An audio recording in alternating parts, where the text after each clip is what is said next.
Leitura bíblica do dia 21 de julho, 2 Crônicas, capítulos 4 e 5, Romanos capítulo 7, Salmo 17, Provérbios 19, 22 a 23, e a música é o primogênito e os demais irmãos. Vamos começar, em nome de Jesus, com Romanos capítulo 7. Ou vocês não sabem, irmãos, pois falo aos que conhecem a lei, que a lei tem domínio sobre uma pessoa apenas enquanto ela está viva. Por exemplo, a mulher casada está ligada pela lei a seu marido enquanto ele vive, mas se o marido morrer, ela ficará livre da lei conjugal, de modo que será considerada adúltera se enquanto o marido ainda estiver vivo, ela se unir com outro homem. Mas se o marido morrer, ela estará livre da lei e não será adúltera se casar com outro homem. Assim, meus irmãos, também vocês morreram para a lei, por meio do corpo de Cristo, para que pertençam a outro, a saber, àquele que ressuscitou dentre os mortos, a fim de que frutifiquemos para Deus. Porque quando vivíamos segundo a carne, as paixões pecaminosas despertadas pela lei operavam em nossos membros, a fim de frutificarem para a morte. Agora, porém, estamos livres da lei, pois morremos para aquilo a que estávamos sujeitos, para que sirvamos de maneira nova segundo o Espírito e não da maneira antiga segundo a letra. Que diremos então? Que a lei é pecado? De modo nenhum. Mas eu não teria conhecido o pecado a não ser por meio da lei, porque eu não teria conhecido a cobiça se a lei não tivesse dito não cobice. Mas o pecado, aproveitando a ocasião dada pelo mandamento, despertou em mim todo tipo de cobiça. Porque sem lei o pecado está morto. Houve um tempo em que sem a lei eu vivia, mas quando veio o mandamento, o pecado reviveu e eu morri. E verifiquei que o mandamento que me havia sido dado para a vida, esse se tornou mandamento para a morte. Porque o pecado, aproveitando a ocasião dada pelo mandamento, me enganou e, por meio do mandamento, me matou. Assim a lei é santa e o mandamento é santo, justo e bom. Então aquilo que é bom se tornou morte para mim? De modo nenhum. Pelo contrário, o pecado, para mostrar-se como pecado, por meio de uma coisa boa, causou-me a morte, a fim de que, pelo mandamento, o pecado mostrasse toda a sua força de pecado. Porque bem sabemos que a lei é espiritual, eu, porém, sou carnal, vendido à escravidão do pecado, porque nem mesmo compreendo o meu próprio modo de agir, pois não faço o que prefiro e sim o que detesto. Ora, se faço o que não quero, concordo com a lei que é boa. Nesse caso, quem faz isso já não sou eu, mas o pecado que habita em mim. Porque eu sei que em mim, isto é, na minha carne não habita bem nenhum, pois o querer o bem está em mim, mas não o realizá-lo. Porque não faço o bem que eu quero, mas o mal que não quero, esse faço. Mas se eu faço o que não quero, já não sou eu quem o faz, e sim o pecado que habita em mim.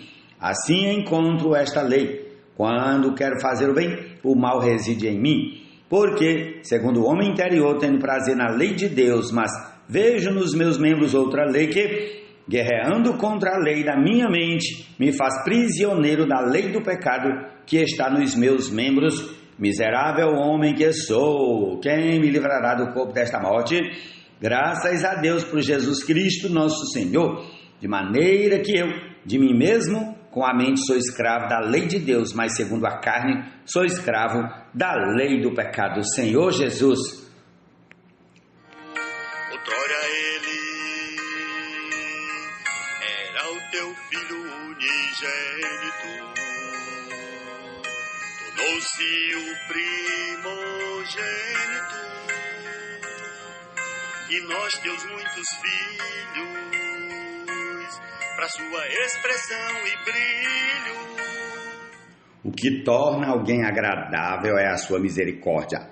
O pobre é preferível ao mentiroso. O temor do Senhor conduz à vida. Aquele que o tem ficará satisfeito e mal nenhum o visitará. Provérbios 19, 22 e 23. Pois morreu de trigo grão, e a ti gerou filhos e a ele irmão. Um grão caiu no chão para a geração de... Salmo 17. Ouve, Senhor, a causa justa, atende o meu clamor, dá ouvidos à minha oração, pois ela não procede de lábios enganosos. Venha da tua presença o julgamento a meu respeito. Os teus olhos veem com equidade. Sondas o meu coração, de noite me visitas. Provas-me no fogo e não encontras em mim nenhuma iniquidade. A minha boca não transgride. Quanto às obras humanas, pela palavra dos teus lábios, eu tenho me guardado dos caminhos do violento. Os meus passos se acostumaram às tuas veredas, os meus pés não resvalam. Eu te invoco, ó Deus, pois tu me respondes. Inclina os ouvidos para mim e ouve as minhas palavras. Mostra as maravilhas da tua bondade, ó Salvador daqueles que à tua direita se refugiam dos seus adversários. Guarda-me como a menina dos olhos, esconde-me à sombra das tuas asas. Protege-me dos perversos que me oprimem, dos inimigos que me assediam de morte, inesquecíveis. Eles cerram o coração e falam com lábios insolentes, andam agora cercando os nossos passos e fixam em nós os olhos para nos derrubar. Parecem-se com o leão ávido por sua presa ou o leãozinho que espreita de emboscada. Levanta-te, Senhor, enfrenta-os e arrasta-os, arrasa-os com a tua espada, livra a minha alma do ímpio, com a tua mão, Senhor, livra-me dos homens deste mundo, cuja porção é desta vida e cujo ventre tu enches com os teus tesouros, os quais se fartam de filhos e o que lhes sobra deixam aos seus pequeninos. Eu, porém, na justiça contemplarei a tua face, quando acordar, me satisfarei com a tua semelhança. Jesus é o Senhor, amém.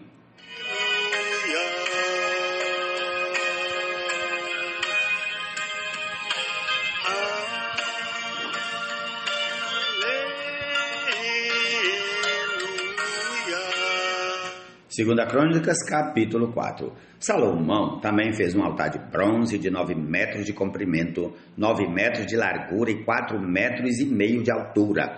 Fez também o mar de fundição, redondo de 4 metros e meio de uma borda até a outra borda e de 2 metros e 20 de altura, e a medida da circunferência correspondia a um fio de 13 metros e meio.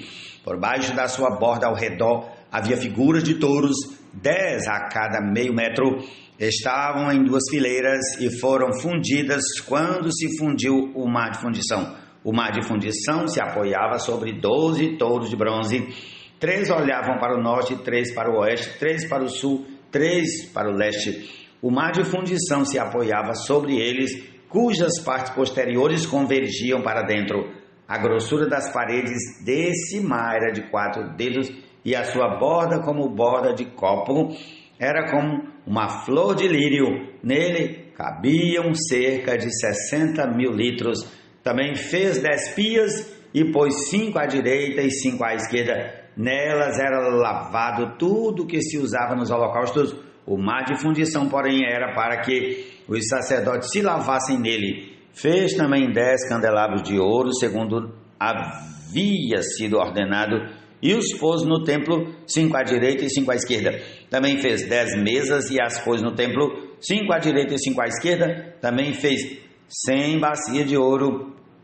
Fez mais o pátio dos sacerdotes e o pátio grande, bem como as portas deles, as quais revestiu de bronze, e pôs o mar de fundição ao lado direito para o lado sudeste. Depois, Irão fez as panelas, as pás e as bacias, e assim ele terminou de fazer a obra para o rei Salomão, para a casa de Deus. As 2 colunas, os 2 capitéis redondos que estavam no alto das 2 colunas, as 2 redes para cobrirem os 2 capitéis redondos que estavam no alto das colunas, as 400 romãs para as 2 redes, isto é, 2 fileiras de romãs para cada rede, para cobrirem os 2 capitéis redondos que estavam no alto das colunas. Fez também os suportes e as pias sobre eles, o mar de fundição com os 12 touros por baixo. também as panelas, as pás, os garfos e todos os utensílios que Irão-Abi fez para o rei Salomão, para a casa do Senhor, eram de bronze purificado. O rei os fez fundir em terra barrenta, na planície do Jordão, entre Sucote e Zereda.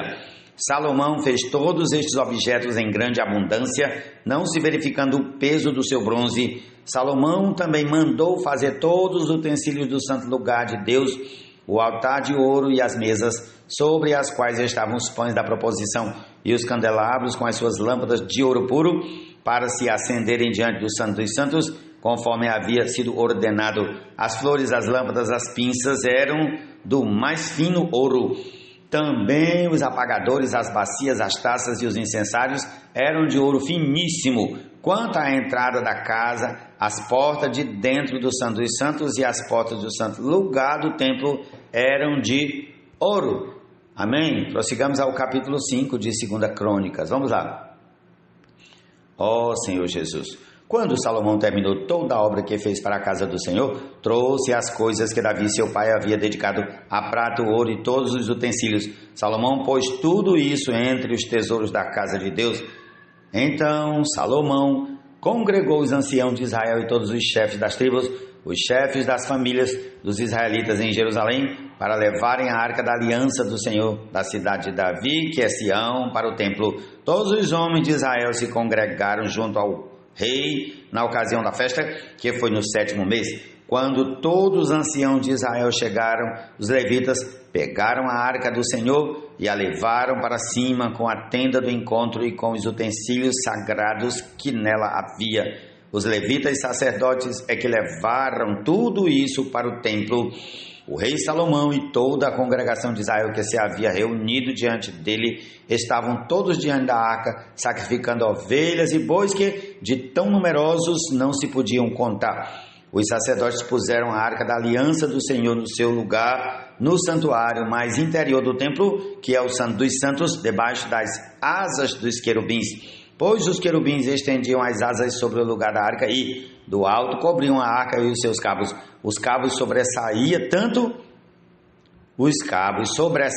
tanto que suas pontas eram vistas do santo lugar, diante do Santo dos Santos, porém de fora não podiam ser vistos, e ali estão até o dia de hoje. Nada havia na arca, a não ser as 2 tábuas que Moisés havia colocado ali em Horebe, quando o Senhor fez aliança com os filhos de Israel ao saírem do Egito. Quando os sacerdotes saíram do santuário, porque todos os sacerdotes que estavam presentes se santificaram sem respeitarem os seus turnos, e quando todos os levitas que eram cantores, isto é, Asaf, Emã, Jedutum e os filhos e irmãos deles, vestidos de linho fino, estavam em pé no lado leste do altar, com símbolos, harpas e liras, e com eles até 120 sacerdotes que tocavam as trombetas, e quando em uníssono ao mesmo tempo tocaram as trombetas e cantaram para se fazerem ouvir, para louvar e dar graças ao Senhor, e quando levantaram eles a voz com